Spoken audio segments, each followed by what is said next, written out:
यदि आपके भी काम बनते बनते बिगड़ते हैं, बहुत मेहनत के बाद भी आपको धन के लिए तरसना पड़ रहा है, तो फिर ये प्राचीनतम शिव जी की साधना का वीडियो आपके लिए ही है। इस वीडियो में मैं आपको बताऊंगा शिव जी को प्रसन्न करने के लिए वो चमत्कारी साधना जो शायद आपको कोई नहीं बताएगा। वैसे तो ये साधना सावन के महीने में करनी श्रेष्ठ है।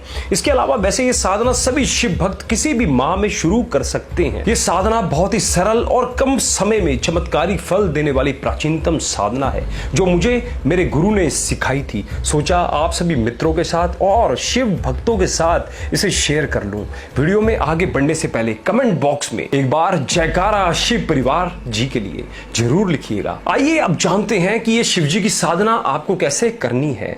आपको प्रतिदिन सूर्य उदय से पहले उठना है, नहाकर स्वच्छ वस्त्र पहनने हैं। ध्यान रखें काले नीले रंग के वस्त्र आपको नहीं पहनने हैं। और सबसे पहला काम सावन के सभी सोमवार का व्रत भी करना है, या इसे आप सावन के बाद चालू करें तो सोमवार के व्रत जरूर कीजिएगा। एटलीस्ट कम से कम 16 या 21 सोमवार के व्रत कीजिएगा। आइए बताता हूं इस साधना के लिए सोमवार के व्रत और पूजन किस प्रकार करना है। सुबह सुबह जल्दी उठकर नहाने के बाद साफ कपड़े पहने, हो सके तो लाइट कलर के जैसे सफेद या क्रीम कलर के कपड़े पहनिए। पूजा की जगह को अच्छी तरीके से साफ करें, गंगा जल के छिड़के दें। नवनिधि रुद्राक्ष घर हो तो उसके छिड़के दीजिए। भोलेनाथ जी के सामने आंखें बंद करके शांति से बैठे और सोमवार के व्रत का संकल्प लें। संकल्प आपको खुद ही लेना है। घर के मंदिर में दिन में 2 बार भगवान शिव जी और मां पार्वती जी की पूजा अर्चना करनी है।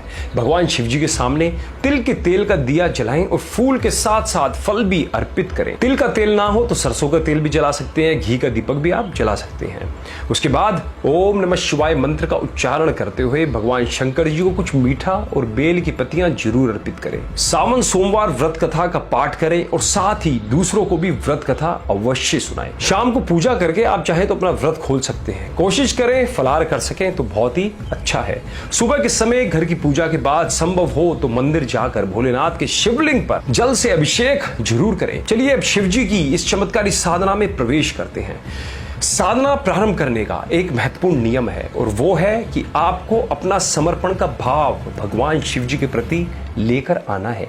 किसी भी प्रकार का ऐसा भाव ना रखें कि इस साधना से मेरे कार्य सिद्ध नहीं हुआ तो क्या होगा। सबसे पहले शिव जी को प्रणाम करें। अब आप स्वयं संकल्प लें और शिव जी के आगे खड़े होकर या बैठकर ये निवेदन करें कि हे देवों के देव, हमने आपका साधना का ये वीडियो देखा और अब मैं आपकी साधना प्रारंभ करना चाहता हूं या चाहती हूं। कृपया कर इस साधना की सिद्धि में मेरा सहयोग करें और मेरे समस्त कार्य सिद्ध करें। अब साधना प्रारंभ करते हैं। सबसे पहले शिव जी के चित्र को या फिर शिवलिंग को या फिर कोई भी शिव जी की मूर्ति को आप पलक झपक आंखों से देखना है। मन शांत, श्वास धीरे धीरे चलानी है। आप पलक झपक का मतलब होता है आंखें बार बार झपकानी नहीं है। कोशिश करिए बिना झपके जितनी देर आप शिव जी को देख सके उतना श्रेष्ठ है। मन शांत, श्वास धीरे धीरे आ रही है और श्वास धीरे धीरे जा रही है। और साथ में इस मंत्र का 27 बार प्रयोग करना है। मंत्र इस प्रकार है, ओम नमः शिवाय मम सर्व कार्यम सिद्धिम कुरु कुरु स्वाहा। इस मंत्र का 27 बार जाप करना है। ध्यान रखें मंत्र जो आप जपेंगे उसकी ध्वनि आपको सुनाई देनी चाहिए।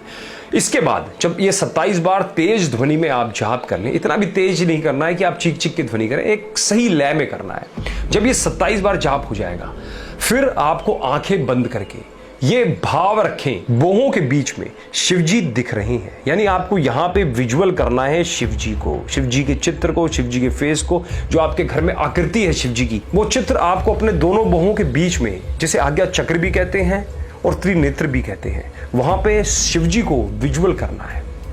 बोहों के बीच में शिव जी दिख रहे हैं और यही मंत्र फिर से मन ही मन, इस बार मतलब होठों से उच्चारण नहीं करना है, मन ही मन इसका 27 बार उच्चारण करना है। ध्यान रहे ध्वनि नहीं करनी है, मन ही मन उसको सुनना है। वापस बता रहा हूं, मंत्र इस प्रकार है, ओम नमः शिवाय मम सर्व कार्यम सिद्धिम कुरु कुरु स्वाहा।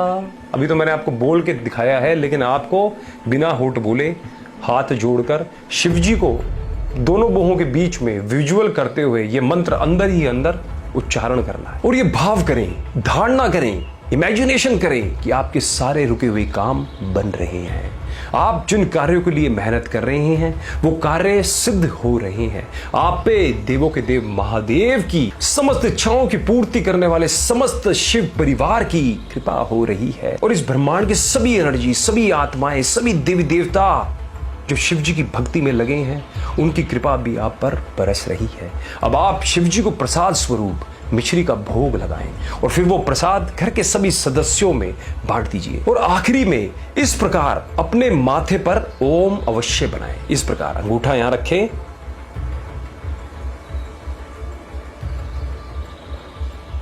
आपको खुद ही ओम बनाना है। आप चाहें तो अपने घर के किसी अन्य सदस्य से भी ओम बनवा सकती हैं। फिर पूजा में हुई भूल चूक के लिए हाथ जोड़, कान पकड़ शिव जी से, शिव परिवार जी से क्षमा मांगनी है। अन्य कुछ कार्य जो आपको करने हैं, जैसे कि सोमवार के दिन गायों को कुछ ना कुछ अवश्य खिलाएं।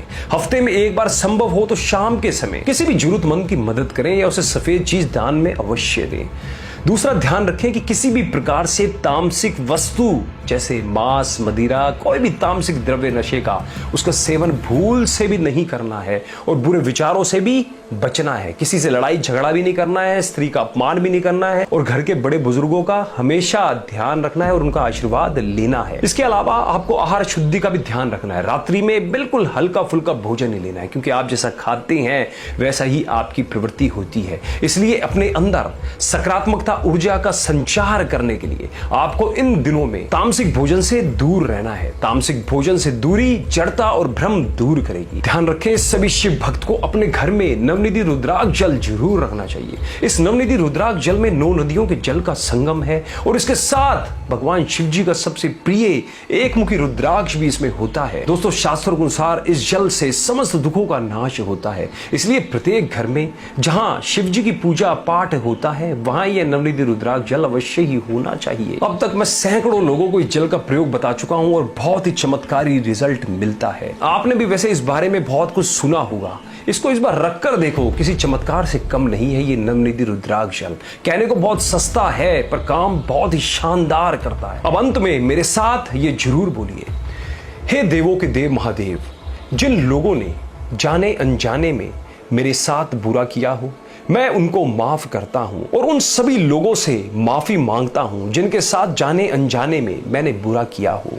यह प्राचीनतम कष्ट निवारण विधि आपके जीवन को एक नई दिशा के साथ सही और गलत में आपको फर्क करना सिखाएगी। इस प्रार्थना को प्रतिदिन शाम के समय अवश्य पढ़ें। यह साधना आपको कम से कम सावन के दिनों में लगातार करनी है और उसके बाद भी अगर हो सके तो इस साधना को करते रहिए। अगर शिव जी पर विश्वास के साथ प्रयास करेंगे तो आप अपने अंदर बदलाव जरूर महसूस करेंगे। यह प्रक्रिया आपके विश्वास और सकारात्मक बदलाव की है। दोस्तों, यह एक बहुत ही सिंपल और एक बिगिनर साधना थी शिव जी के लिए। अगर आप एडवांस लेवल की शिव जी की साधना सीखना चाहते हैं तो हमसे संपर्क कर सकते हैं। मैं उसका वीडियो अति शीघ्र आप मित्रों के लिए निःशुल्क में बनाकर डालूंगा। अतः आप सभी मित्रों पर शिव जी की कृपा हमेशा बनी रहे। ओम नमः शिवाय। हर हर महादेव।